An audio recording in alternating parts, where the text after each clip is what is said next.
여러분 안녕하십니까. 라디오 종합병원 장우식입니다. 토요일 아침에 웰빙 프로그램 라디오 종합병원 함께하고 계십니다. 요즘 한낮 기온이 30도를 웃도는 무더운 날씨 계속되고 있죠. 그래서 이제 시원한 옷차림 즐기시는 분들이 부쩍 늘었는데요. 이 짧아지는 옷차림에 옷으로 가렸던 몸 구석구석 살들이 여간 신경 쓰이는 게 아닙니다. 이렇다 보니까 갑작스럽게 다이어트 결심하고 운동하시는 분들 많으시죠. 그런데 이 갑작스러운 운동이 우리 몸 관절에는 그렇게 좋지 않다고 합니다. 그래서 오늘 라디오 종합병원에서는 갑작스러운 운동 또는 사고로 발생할 수 있는 대표적인 관절 질환이죠. 반월 연골판 파열과 십자인대 파열에 대해서 알아보는 시간 마련했습니다. 자, 오늘 도움 말씀에 인천시 남동구 논현동에 위치한 모두병원 김종민 원장님 자리 함께 하셨습니다. 김 원장님 안녕하세요. 네, 안녕하십니까. 오늘 대표적인 관절 질환에 대해서 알아볼 텐데, 먼저 알아볼 질환. 이름이 조금 어려워요. 반월 연골판 파열입니다. 이 반월 연골판에 대해서 먼저 어떤 건지 원장님 좀 설명해 주실까요? 네. 일반인들은 흔히 물렁뼈라고 많이들 얘기를 하십니다. 네. 네. 정확한 용어로는 우리가 반월상 연골 또는 반월상 연골판이라고 그러는데, 예. 이름 그대로 이게 반달 모양으로 생겨 있어가지고, 무릎 관절의 대퇴골하고 경골 사이에 위치하고 있는 그런 말랑말랑한 연골 조직을 말합니다. 그래서 예. 내측과 외측에 두 군데 있고 역할로는 이제 체중을 전달해주고 외력을 분산해주고 관절 연골을 보호해주고 관절의 안정성이나 윤활에 중요한 역할을 하는 그런 구조물을 말합니다. 예. 반월 연골판 파열. 이게 이제 반달 모양으로 생긴 이제 물렁뼈라고 이제 얘기를 해주셨는데 이게 파열됐다 그러면은 이게 이제 물렁뼈가 이게 찢어졌다 이렇게 생각이 들거든요. 그러니까 네. 반월 연골판 파열은 어떤 상황인지 좀 설명을 해주셔야 될 것 같아요, 원장님. 네, 아까 위에 말씀드린 것처럼 반월상 연골이라고 하는 뼈 사이에 있는 물렁뼈 구조물이 네. 어떤 원인에 의해서 찢어지거나 이제 손상되는 것을 말하게 됩니다. 그러면은 이 무릎에 있는 물렁뼈가 이제 찢어지거나 손상되는 그런 현상을 이제 반월 연골판 파열 이렇게 이제 이야기할 수 있겠는데 이게 원인이 어디에 있습니까? 아무래도 운동을 너무 심하게 한다든지 이런 게 원인이 되겠죠. 예, 주로는 이제 무릎을 약간 구부린 상태에서 네. 회전이 가해졌을 때 파열이 많이 일어나게 되고요. 예. 과도한 운동이라든지 육체적 활동을 한 뒤에 손상을 받는 경우가 가장 많겠고, 예. 특히 5, 60대 이상의 고령에서는 반월상 연골의 퇴행성 변화로 인해서 가벼운 활동이나 운동에서도 손상을 받기가 쉽습니다. 예. 그리고 또 이 관절막과의 그런 부착의 차이 때문에 주로는 내측 반월상 연골이 외측 반월상 연골 파열보다 더 흔하게 됩니다. 예. 이제 이 무릎을 구부린 상태에서 회전을 하면 이게 이제 파열이 많이 일어난다 이런 말씀도 주셨는데 네. 이게 특별하게 아주 심한 운동을 하는 상태가 아니더라도 좀 연로하신 분들, 어르신들한테는 생길 수가 있다라고 또 말씀하셨어요. 이게 반월 연골판이 파열이 돼도 초기에는 이렇게 확진이 어렵다. 그러니까 이게 증상이 이렇게 없어서 그런 건가요? 어떻습니까? 네. 일단 파열이 되면 통증은 대부분의 환자한테서 나타나고요. 예.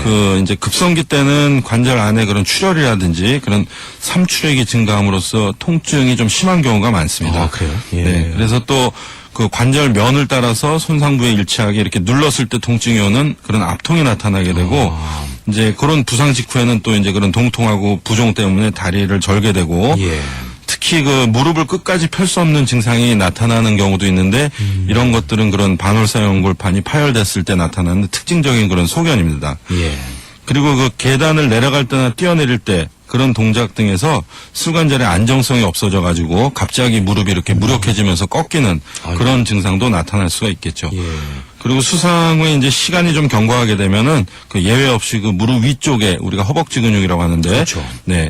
대퇴 사두근의 그런 위축이 나타나게 됩니다. 예. 그러니까 아프긴 하군요, 이게. 네. 그러니까 통증이 있고 하기 때문에 이 무릎이 좀 아프다 싶으시면은 이 병원을 빨리 찾는 게 필요할 것 같은데 특히 어르신들은 이게 좀 네. 아프다 싶으면 병원을 가시는 게 아니고 찜질하시고 집에서 좀 쉬면 괜찮겠지, 낫겠지 이렇게 참으시는 경우가 많아요. 네.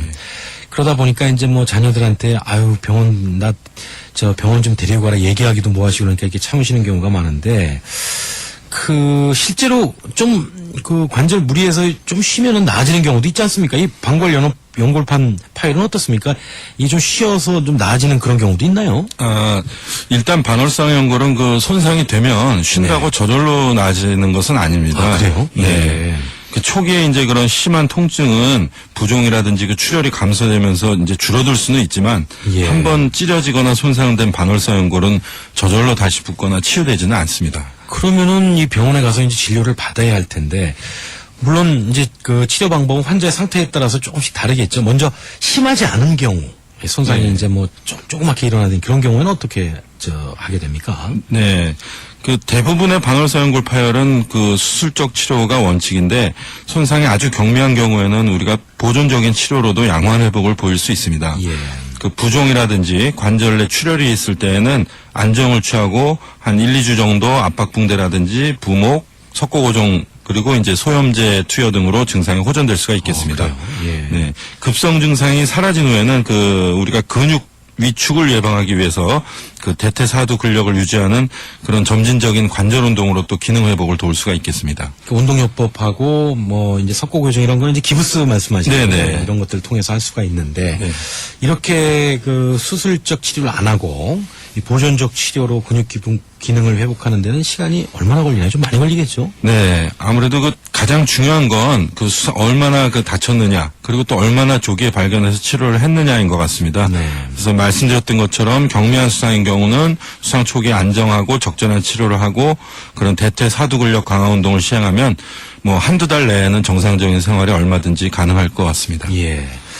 자, 이렇게 그 연골판 파열이 심한 경우, 네. 이런 경우에는 이제 그 수술을 해야 되지 않습니까? 네. 근데 이제 이 수술, 무릎 수술, 뭐 많은 분들이 예전에 특히 어르신들은 무릎 수술 함부로 하는 거 아니다 이런 말씀들 많이 하세요. 이 절개하고 하기 때문에 암만 해도 이제 부담도 크고 또 잘못 관절을 건드렸다가 나중에 큰 문제가 되지 않을까 이런 걱정이 앞서셔서 그랬을 것 같은데 요즘은 안 그렇죠. 요즘은 뭐 절개도 조금 하고 기술이 많이 발달했다고 하는데 어떻습니까? 예, 그렇습니다. 이제 우리가 보통 이제 흔히 잘못 알려진 그런 의학 상식들이 좀 있는데 네. 손상이 심한 경우에는 조기에 적절하게 수술적 치료를 받아야 정상적으로 회복이 가능합니다. 그렇죠. 오히려 이제 수술을 해야 될 상황인데 방치를 한다든지 이런 경우에는 파열이 악화되고 또 그로 인해서 그 조기 관절염 등의 합병증이 발생할 가능성이 매우 많습니다. 예. 그래서 그런 적절한 시기에 치료를 해야 되고요. 또 요즘에는 이제 관절을 열지 않고 한 2-3개 정도의 아주 작은 구멍만 내서 그 모든 수술을 다 시행할 수 있는 그런 관절경술로 완치가 충분히 가능하게 되겠습니다. 예. 이게 절개를 안 하니까 뭐 그 입원하는 기간도 짧고 이럴 텐데 입원은 보통 그래도 입원은 해야 되죠? 어떻습니까? 예, 맞습니다. 예. 어느 정도 걸릴까요? 입원해서 수술 받으려면. 네, 저희가 이제 아무래도 척추 마취를 해야 되기 때문에 네. 입원 치료가 필요하기는 하지만 보통 한 2-3일 이내에 바로 퇴원해서 활동을 예. 할 수가 있겠습니다. 뭐 그럼 아주 그 관절경 수술로 하게 되면 뭐 간단한 상대적으로 좀 간단한 건데 네. 어느 질환이나 그렇습니다만은 수술한다고 끝이 아니고 이 운동 치료, 재활 치료, 수술 이후에 주의할 게 훨씬 더 많다고 그러는데 어떻습니까? 예, 맞습니다. 그 수술 방법에 따라서 조금씩 그 차이가 있는데요. 그 반월사 연골 파열이 됐을 때는 그 파열의 부위라든지 네. 손상 시기 등에 따라서 그 파열된 부분을 절제해내는 방법이 있고 또 봉합을 하는 방법 그런 2가지 방법이 있겠습니다. 예. 어떤 경우에든 그 손상을 받고 수술을 시행하게 되면 그 무릎 위쪽에 대퇴사두근이라고 하는 근육의 위축이 오게 되는데 그 이를 이제 정상적인 근육으로 회복시키는 것이 가장 중요하겠습니다. 그렇죠. 그래서 이제 우리가 누워서 다리를 드는 운동이라든지 자전거, 수영 같은 것 운동들이 대퇴사두근 강화시키는데 굉장히 좋은 운동이고 절제술을 시행했을 경우는 우리가 수술 후 한 2-3일 후부터 꾸준히 대퇴사두근 강화 운동을 시작해야 되고요. 우리가 봉합술을 시행한 경우는 기부스 고정을 한 3-4주 정도 해야 됩니다. 그래서 체중 부하를 그 기간 동안은 하지 않으면서 그 이후에 점진적으로 대퇴사두근 운동을 시행해야 됩니다. 예. 물론 이제 수술 후 일정 기간 동안은 뭐 운동이라든지 무리한 육체 활동은 금해야 되고요. 이게 운동을 그러니까 무리한 육체 활동을 금하는 게 좋은데 또 재활 치료하려면 약간 운동을 좀 해야 되는 것도 이게 참 궁금해요. 네. 참 애매한데 어떻게 하는 게 좋을까요? 그 아까 말씀드린 것처럼요. 그 대퇴사두근 운동은 수술 후에 조기에 시행해야지 그 나중에 생활하는데 문제가 없게 되겠고요. 예. 그 우리가 이제 흔히 얘기하는 그런 스포츠 같은 운동은 절제술을 한 경우는 한 달에서 2달 사이, 예. 그리고 봉합술을 한 경우는 한 3-4개월 동안은 이제 금해야 되고요. 근력 강화에 좋은 실내 자전거라든지 가벼운 수영 같은 것 등은 비교적 그 이전 조기에 좀 시행할 수 있는 운동이 되겠습니다. 그렇군요. 그 쉽게 얘기해서 이제 이 무릎을 다치게 되는 경우인데 이게 이제 반월연골판 파열 뭐 이것저것 알아봤습니다. 치료도 중요하지만 제일 중요한 거는 반월연골판 파열이 안 생기도록 하는 예방하는 것이 중요할 것 같은데 이게 이제 그 파열이 되지 않으려면은 반월연골판이 튼튼해야 되거든요. 평상시에 이게 좀 튼튼하게 할 수 있는 방법이 있을까요? 네, 맞습니다. 그 최근에는 이제 워낙 그 스포츠 활동이라든지 그런 레저 활동이 활발해져 가지고 예. 쉽게 반월사 연골 손상을 받게 되는데요. 주로 이제 운동 시 또는 체중이 부하된 상태에서 무릎 관절이 이렇게 비틀리는 그런 회전되는 자세라든지 그렇죠. 또는 우리가 일상생활에서 뭐 무거운 물건을 든다든지 이럴 때 무릎을 구부리는 자세 등은 좀 피하는 것이 좋겠습니다. 그리고 또 평소에 그런 대퇴사두근 근력 강화 운동을 해서 무릎 주위의 근육을 튼튼하게 하면은 관절 내 그런 구조물의 손상을 우리가 최소화할 수 있을 것으로 생각이 되고요. 예. 또 등산이라든지 뭐 장시간 걷는 운동을 하는 경우에도 근력이 약한 경우는 그 반월사 연골 손상을 쉽게 받을 수가 있기 때문에 예. 무리한 운동은 삼가하는 것이 좋을 것 같습니다. 네. 자, 이번에는 이제 또 다른 질환인데, 십자인대 파열. 여러분들 많이 들어보셨을 거예요, 십자인대. 먼저 이 십자인대가 정확히 어떤 곳이고, 어떤 역할을 하는지 좀 알려주시죠, 원장님. 예. 우선 이제 그 이름 그대로 예. 전방 및 후방 십자인대가 이 앞에서 봤을 때 열 십자로 서로 교차하고 있습니다. 예. 그래서 이제 우리가 십자인대라고 이렇게 명칭을 부르는 거고요. 예. 무릎이 앞뒤로 이제 흔들리지 않게 잡아주는데 가장 중요한 역할을 하는 인대겠습니다. 예. 그래서 먼저 그 전방 십자인대는 그 무릎 아래쪽 뼈, 그 경골이 앞쪽으로 빠지지 않게 잡아주는 인대인데 네. 이게 이제 대퇴골이라고 하는 그 위쪽 뼈의 바깥쪽하고 그 경골의 안쪽을 연결해주는 인대입니다. 그렇죠. 그래서 길이가 우리가 한 31mm 정도 되고 예. 뭐 폭이 한 11mm 정도 예. 그 정도 되고 기능에 따라 가지고 전 내측 인대하고 후외측 인대 이렇게 두 개의 인대로 나눠져 있게 됩니다. 네. 그리고 그 후방 십자인대는 이제 반대로 무릎 아래쪽 그 뼈 경골이 뒤로 빠지지 않게 잡아주는 인대인데요. 그 대퇴골의 안쪽에서 경골의 그 뒤쪽에 부착돼 있습니다. 예. 그래서 길이는 전방 십자인대보다 조금 더 길어가지고 한 38mm 정도, 38mm, 예. 폭도 조금 더 두껍습니다. 예. 한 13mm 정도로 전방 십자인대보다 두꺼워가지고 그 전방 십자인대보다 한 2배 정도 그 강한 인대입니다. 예. 십자인대가 이제 전방 십자인대, 후방 십자인대 이게 두 개로 나뉘어지는데 이게 나눠서 살펴봐야 될 것 같아요. 전방 십자인대 파열 이게 보통 어떤 경우에 이런 상태가 벌어지게 되나요? 네, 주로 이제 그 스포츠 활동 중에 아무래도 가장 많이 발생하게 되겠고요. 네. 그 무릎 관절을 갑작스럽게 이게 우리가 정지한다든지 뒤틀린다든지 예. 방향을 갑자기 전환한다든지 하는 그런 뭐 축구, 뭐 농구, 구기 종목 또 스키 이런 스포츠 등에서 아무래도 흔히 발생을 하게 되고요. 예. 스포츠 활동 중에 또 점프라든지 착지하는 과정에서 그 무릎 관절이 정상적인 운동 범위를 벗어나서 과도하게 이렇게 신전된다든지 비틀리는 경우에도 손상을 많이 받게 됩니다. 후방 십자인대는 그 전방 십자인대보다 파열 빈도가 좀 낮다고 들었거든요. 이런 그 후방 십자인대는 어떤 경우에 주로 발생하게 되나요? 파열 빈도가? 그 후방 십자인대는 이제 두께가 전방 십자인대보다 두껍고 예. 그 해부학적인 그 위치상 그 전방 십자인대보다는 파열의 빈도가 훨씬 적습니다. 예. 주로 이제 그 무릎 바로 아래쪽 그 경골 부위에 강한 그런 힘이 외력이 발생했을 때 파열이 일어나기 때문에 네. 스포츠라든지 우리가 일상 활동 중에 바닥에 그 무릎 바로 아래 경골 부위를 강하게 타격받으면서 넘어질 때 주로 발생하게 됩니다. 그래서 이런 수상력이 있으면서 우리가 무릎 바로 아래에 타박상이라든지 찰과상이 있는 경우엔 반드시 우리가 후방 십자인대 손상이 있는지 의심을 좀 해봐야 되고요. 또 우리가 교통사고 같은 경우도 자동차 안에서 그 우리가 대시보드라고 하죠. 앞쪽에 대시보드에 무릎이 강하게 충격을 받거나 그러면 또 후방 십자인대 손상이 일어날 수 있겠습니다. 네. 한 조사에 따르면은 이 관절 질환으로 병원에 찾는 환자들 가운데서 한 60% 정도가 인대 손상과 관련된 질환이라고 들었거든요. 이 상당히 자주 있는 거예요, 십자인대 파열이. 네. 이렇게 자주 발생하는 이유가 어디 있습니까? 예, 60%는 뭐 조금 많은 것 같긴 한데요. 네. 우리가 이제 가장 빈도가 많은 것은 이제 처음에 말씀드렸던 우리가 물렁뼈, 반월사 연골 손상이고요. 그렇죠. 예. 그 이제 십자인대의 경우는 우리가 우리나라는 정확한 통계가 아직은 없지만 미국 같은 데서는 우리가 한 해 한 20만 건 정도의 그런 전방 십자인대 손상 환자가 발생한다고 하고 그 중에 한 10만 건 정도의 수술이 행해진다고 합니다. 굉장히 많은 숫자죠. 그렇죠. 그래서 이제 아무래도 각종 그런 스포츠 활동이라든지 레저 활동 인구가 증가하고 각종 사고의 증가 등이 그 십자인대가 자주 발생하는 원인이 될 것으로 생각이 됩니다. 예. 이 십자인대 파열이 된 경험을 하신 분한테 얘기를 들었더니 이 십자인대 파열될 때 폭하는 소리가 들린다고 그래요. 네. 어떤 증상들이 나타납니까? 십자인대 네, 파열되면? 맞습니다. 전방 십자인대가 파열되면 무릎 속에서 그런 퍽 이렇게 턱 하는 소리가 나면서 무언가 그런 끊어진 듯한 그런 느낌하고 파열음이 날 수가 있고 또 다음과 같은 증상도 나타날 수 있는데요. 이제 다치고 나서 한 몇 시간 이내에는 심하게 무릎이 붓고 또 통증이 발생하고요.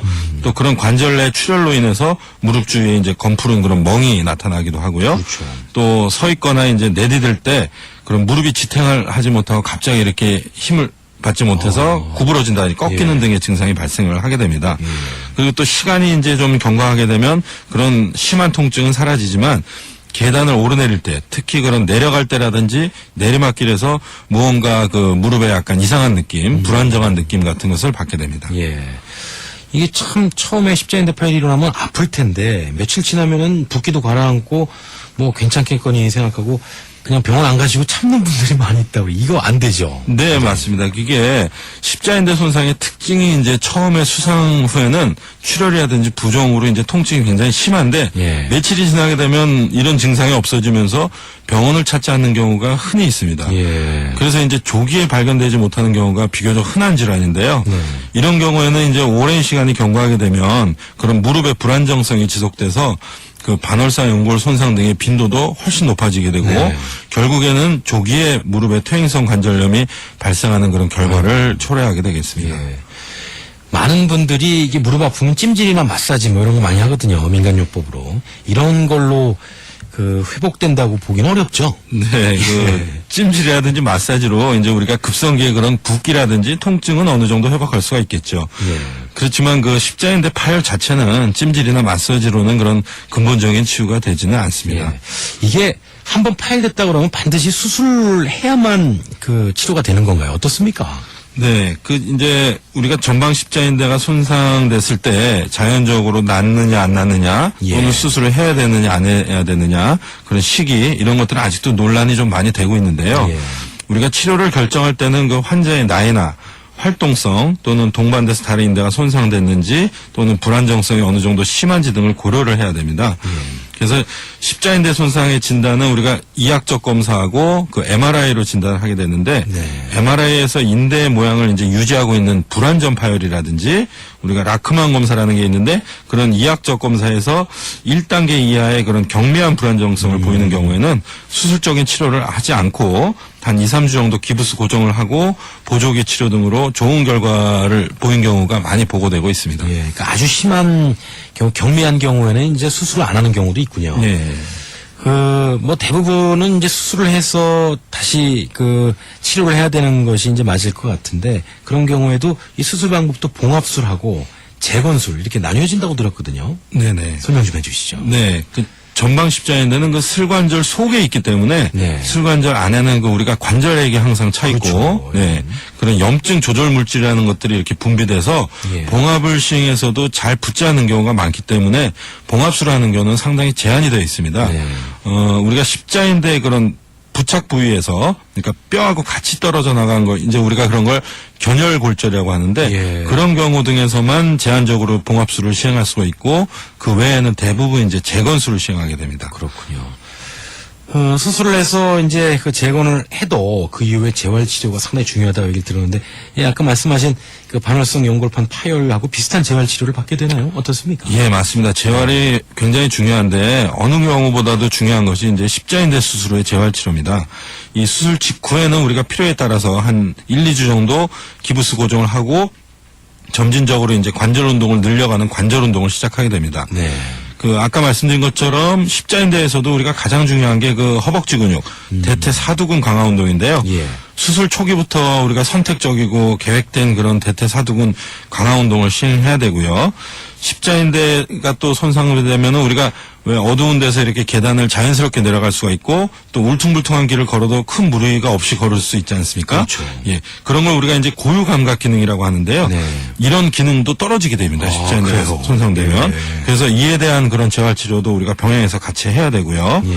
그래서 보통은 일반적으로 수술에 한 6개월 정도 지나면 우리가 그 평상시에 하던 그런 스포츠 활동 등도 가능하게 되겠습니다. 예, 우리 뭐 운동선수, 특히 축구선수들 보면 십자인대 파열 뭐 많이 그 이야기를 들었는데 이게 빨리 치료하지 않으면은 하여튼 그 무릎 기능이 회복되지 못해서 장애로 갈 수 있는 가능성이 높아지는 겁니다. 그러니까 여러분들 빨리 그 이상이 있을 때는 병원 찾으시는 게 좋을 것 같습니다. 무엇보다 중요한 거는 평상시 그 십자인대 파열이 그 안 되도록 그 십자인대 이 무릎을 좀 튼튼히 하는 노력일 텐데요. 어떻게 하는 것이 무릎을 튼튼하게 하는 방법일까요, 원장님? 네. 이제 최근에 이제 스포츠 활동이라든지 우리가 레저 활동 참여가 급격히 늘면서 이런 그런 손상 환자들도 상당히 많아지게 됐는데요. 가장 중요한 것은 아무래도 그 자기 자신의 그런 체력이라든지 연령에 맞는 운동을 선택해서 하시는 것이 가장 중요할 것 같습니다. 예. 또 무릎 관절 기능에 우리가 가장 중요한 게 여러 번 말씀드렸지만 허벅지 근육, 그 대퇴사두 근육 강화가 굉장히 중요한데 이런 것을 위해서 우리가 자신이 평소에 하던 운동 이외에도 뭐 사이클이라든지 수영 같은 운동 등을 틈틈이 하셔서 그 대퇴사두근을 강화시키는 것도 많은 도움이 될 것 같습니다. 예. 또 이제 운동 중에 다치신 경우에는 가벼운 경우라고 이제 넘어가면 또 나중에 그런 큰 합병증 그런 가능성이 많기 때문에 네. 조기에 이제 병원에 내원하셔서 정확하게 진단하고 치료를 받으시는 것이 중요하겠습니다. 예. 자, 우리 원장님께서는 뭐 병원에서 이제 직접 환자들 만나서 진료도 하시고 또 치료도 하시고 수술도 직접 하시죠. 그래서 관절 건강과 관련해서 또 십자인대 파열한 환자들 많이 보시고 바늘 연골판 파열된 환자들 많이 보실 텐데 이 환자들한테 이런 말은 꼭 좀 해주고 싶었다. 평상시 생각한 게 있으시면 마지막으로 한 말씀 좀 해주시죠. 네. 앞에서도 이제 계속 말씀드린 내용인데요. 네. 자신에게 맞는 적절한 운동을 선택해서 꾸준히 운동하는 것이 가장 중요할 것 같습니다. 예. 그래서 우리가 흔히들 이제 오래 걷는 거, 이렇게 걷는 것이 무릎 건강에 좋다고 어르신들 많이들 걷고 이렇게 하시는데요. 네. 연령이 증가하게 되면은 장시간 걷는 것은 관절 건강에 그다지 도움이 되지는 않습니다. 그래요? 예. 그래서 우리가 30, 40대 그런 비교적 젊은 나이에는 아까 위에 말씀드린 대로 본인에게 맞는 운동을 선택해서 인대나 연골 손상 등이 발생하지 않도록 예방하는 것이 중요하겠고 한 50대 이후에서는 30분 이상 걷는다든지 등산이라든지 계단을 많이 오르내린다든지 양반다리, 쪼그려 앉기 같은 것은 우리가 이제 관절에 무리를 많이 주게 그렇죠. 되기 때문에 되도록이면 피하시고 그 대퇴사두 근력 운동, 자전거, 수영 같은 운동을 지속적으로 하신다면 예. 아마도 그 건강한 무릎 관절을 평생 유지하실 수 있을 것 같습니다. 예, 대퇴사두 근력 운동, 이 허벅지 쪽 운동 이게 상당히 중요하군요. 네. 우리 원장님이 계속 강조하시는데, 자 오늘 그 우리가 생활하면서 흔히 발생할 수 있는 관절 질환, 반월 연골판 파열과 십자인대 파열에 대해서 알아봤습니다. 자, 이 두 질환 다 이 파열이 일단 이루어지면은 아유 좀 쉬면 낫겠지, 마사지나 그 찜질하면 낫겠지 이런 질환이 아닙니다. 이게 연골판과 십자인대 모두 그 저절로 회복되는 법은 없다는 사실 여러분들 꼭 기억하시고 만약에 운동하시거나 평상시에 그 무릎이 좀 갑자기 무릎이 이상하다 이러시면은 꼭 병원 찾으셔서 사진 찍어 보셔야 됩니다. 자 오늘 그 무릎 관절에 대해서 함께 이야기 나눴습니다. 오늘 도움 말씀에 인천 모두병원 김종민 원장님과 함께했습니다. 김 원장님 오늘 좋은 말씀 감사합니다.